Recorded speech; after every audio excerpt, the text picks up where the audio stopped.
இன்று நம் தாயாம் திரு அவையானது என்ன திருவிழாவை சிறப்பிக்கிறது?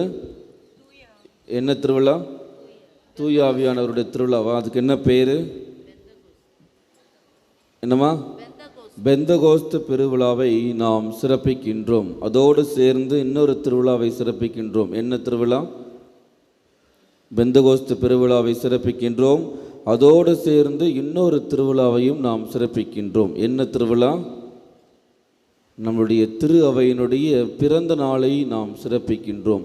பெந்தகோஸ்து அன்றுதான் நம்முடைய கத்தோலிக்க திரு அவையானது பிறந்தது. எனவே இன்று நாம் நம்முடைய திரு அவையினுடைய கத்தோலிக்க திருச்சபையினுடைய பிறந்த நாளை நாம் சிறப்பிக்கின்றோம். எனவே நாம் ஒவ்வொருத்தருக்குள்ள அப்படி விஷ் பண்ணிக்கலாம். சரிங்களா? ஹாப்பி பர்த்டேன்னு சொல்லி விஷ் பண்ணிக்கலாம். இன்று தூய ஆவியானவரை ஆண்டவர் நமக்கு அருளுகின்றார். தூய ஆவியானவரை பற்றி நாம் பேசும் பொழுது புனித பவுல் போய் கேட்குறார் எபேசு நகர் மக்களிடம் போயிட்டு, நீங்கள் தூய ஆவியாரை பெற்றுக்கொண்டீர்களா, தூய ஆவியால் ஆட்கொள்ளப்பட்டீர்களா என்று. அதற்கு அவங்க என்ன சொல்கிறாங்க? அந்த மக்கள் எடுத்து வாசிங்க. திருத்துதர் பணிகள் 19:2. திருத்துதர் பணிகள் 19:2 என்ன சொல்கிறாங்க அந்த மக்கள்? சத்தமாக வாசிங்க. பவுல் அவர்களை நோக்கி, நீங்கள் நம்பிக்கை கொண்டபோது தூய ஆவியால் ஆட்கொள்ளப்பட்டீர்களா என்று கேட்டார். அதற்கு அவர்கள் என்ன சொல்றாங்க? தூய ஆவி என்னும் ஒன்று உண்டு என்று கூட நாங்கள் கேள்விப்பட்டதே இல்லை. சில நேரங்களில் நாம் எப்படி இருக்கிறோம்? தூய ஆவின்னு ஒன்று இருக்குதானே நமக்கு தெரியாமல் சுற்றி கொண்டிருக்கின்றோம். அவர் நம்மோடு பயணித்து கொண்டிருக்கின்றார், நம்மோடு இருக்கின்றார், நமக்குள் இருக்கின்றார் என்பதை நாம் என்ன பண்ணுறோம்? சில நேரங்களில் அறியாமல் இருந்து கொண்டிருக்கின்றோம். எப்பொழுது நாம் தூய ஆவியாரை பெற்றுக்கொள்கின்றோம்? ஏமா திருமுழுக்கின் பொழுது. திருமுழுக்கில் எப்போ கெடுக்கிறாங்க? திருமுழுக்கின் பொழுது எப்போ நம்ம தூய ஆவியாரை பெற்றுக்கொள்கிறோம்? என்னமா? தண்ணீர் ஊற்றும் போதா? என்ன பண்ணுறாங்க? ஒரு கேண்டிலை கொளுத்தி கொடுக்குறாங்களா? என்ன பண்ணுறாங்க? கிறிஸ்துவின் ஒளியை பெற்றுக்கொள்ளுங்கள் என்று கொடுக்கிறார்கள். அப்பொழுது நாம் யாரை பெற்றுக்கொள்கின்றோம்? தூய ஆவியாரை பெற்றுக்கொள்கின்றோம். அதுக்கப்புறம் உறுதி பூசுதலின் பொழுது என்ன பண்ணுறாங்க? உறுதி பூசுதலின் போது தூய ஆவியாரை நாம் பெற்றிருக்கின்றோம். ஆனால் அதை நம்முடைய வாழ்வில் நாம் அனுபவிக்கின்றோமாம். தூய ஆவியாரை திருமுழுக்கின் வழியாக பெற்றிருக்கின்றோம். உறுதி பூசல் என்ற அருட்சாதனத்தின் வழியாக நாம் பெற்றிருக்கின்றோம். ஆனால் அதை நம்முடைய வாழ்க்கையில் நாம் அனுபவித்து கொண்டிருக்கின்றோமா? நமக்கே தெரியாமல் நாம் அவரை அனுபவித்து கொண்டிருக்கின்றோம். 3 விதங்களில், பல்வேறு விதங்களில் அவர் நமக்கு உதவி செய்கின்றார். ஆனால் இன்று நாம் 3 மாபெரும் உதவிகளை நமக்கு அவர் செய்து கொண்டிருக்கின்றார். என்னென்ன உதவிகள் என்று பார்க்கும் பொழுது, முதலாவது ரோமேற்கு எழுதிய புத்தகம் எடுத்து வாசிங்க. ரோமேற்கு எழுதிய புத்தகம் அதிகாரம் 8 இறை வார்த்தை 26, 27. தூய ஆவியார் நமது வலுவற்ற நிலையில் நமக்கு துணை நிற்கின்றார். நம்ம சில நேரங்களில் வாழ்க்கையில் என்ன பண்ணுறதுனே தெரியாமல் என்ன பண்ணிட்டு இருப்போம்? தலையை சொரிஞ்சிட்டு ஓரமாக உட்காந்துட்டு இருப்போம். என்ன பண்ணுறதுனே தெரில, என்னடா வாழ்க்கை இப்படி போயிட்டு இருக்குதே, என்ன முடிவெடுப்பதுன்னே தெரியாமல் நம்ம என்ன பண்ணிட்டு இருப்போம்? முழிச்சிட்டு இருப்போம். வலுவற்ற நிலையில் நாம் இருக்கும் பொழுது தூய ஆவியானவர் நமக்கு துணை நிற்கின்றார். நமக்கு எப்பொழுதுமே ஒரு துணையாளராக இருக்கின்றார். 27 வாசிங்கம்மா. அப்படியே 27. தூய உள்ளங்களை துருவியாயும் கடவுள். 27வது வசனமா? தூய ஆவியாரின் மனநிலையை கடவுள் அறிந்திருக்கின்றார்.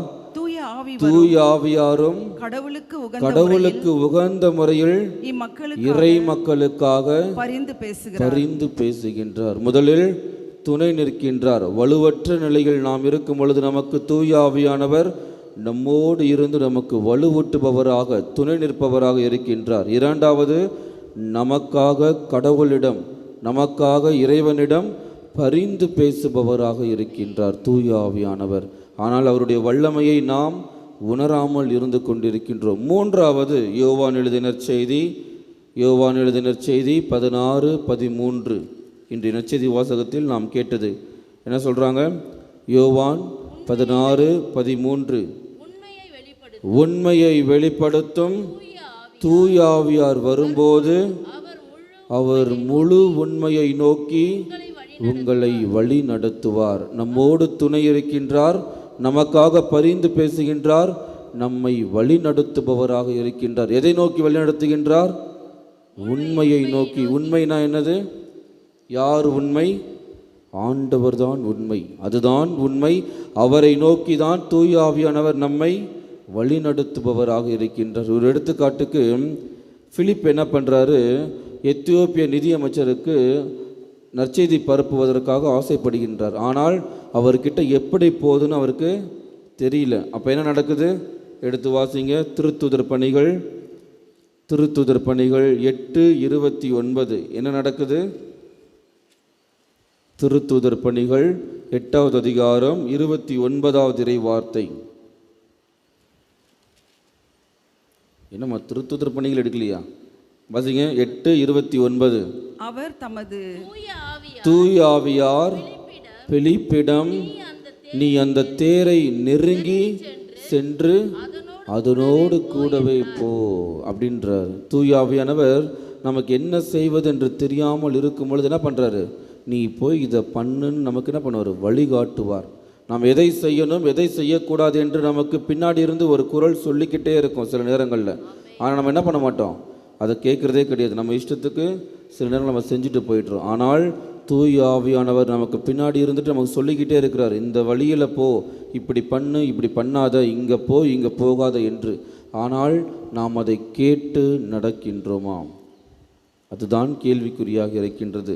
இன்று நாம் பெந்தகோஸ்து பெருவிழாவை சிறப்பித்து கொண்டிருக்கின்றோம். தூய ஆவியாரை பெற்றவர்களாக வாழ்ந்து கொண்டிருக்கின்றோம். ஆனால் சில நேரங்களில் நாம் என்ன பண்ணுறோம்? செய்யக்கூடாத ஒரு பெரிய தவறையும் செய்து கொண்டிருக்கின்றோம். அந்த தவறுக்கு மன்னிப்பே கிடையாது. என்ன தவறு? எடுத்து வாசிங்க. மத்தேயு எழுதிய நற்செய்தி அதிகாரம் 12 இறை வார்த்தை 31. நாம் செய்யக்கூடாத மிக மிக முக்கியமான விஷயம். மத்தேயு 12:31 என்ன சொல்றாங்க? தூய ஆவிக்கு எதிரான பழிப்புரை மன்னிக்கவே படாது. அப்புறம் மக்களுடைய மற்ற பாவங்கள் பழிப்புரைகள் அனைத்துமே மன்னிக்கப்படும். அப்புறம் மானிட மகனுக்கு எதிராய் ஏதாவது ஒரு வார்த்தை சொல்லி இருந்தால் மன்னிக்கப்படும். ஆனால் தூய ஆவிக்கு எதிராய் பேசுவோர் இம்மையிலும் மறுமையிலும் மன்னிப்பு பெறவே மாட்டார்கள்.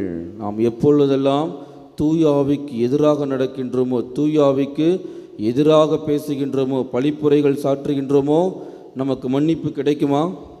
நீ என்ன பெரிய பாவம் செய்தாலும் மன்னிப்பு பெறுவாய். ஆனால் எப்பொழுது நீ தூய ஆவிக்கு எதிராக பாவம் செய்கின்றாயோ நமக்கு மன்னிப்பே கிடையாது. தூய ஆவியானவர் நம்மோடு இருக்கின்றார், நமக்கு துணை புரிகின்றார், நமக்காக பரிந்து பேசுபவராக இருக்கின்றார். குழப்பத்தில் இருக்கும் பொழுது, பாதை தெரியாமல் இருக்கும் பொழுது நமக்கு வழிகாட்டுபவராக இருக்கின்றார். அவருடைய அருமையை தெரிந்தவர்களாக, அருமையை புரிந்தவர்களாக வாழ்வதற்கான வரம் வேண்டி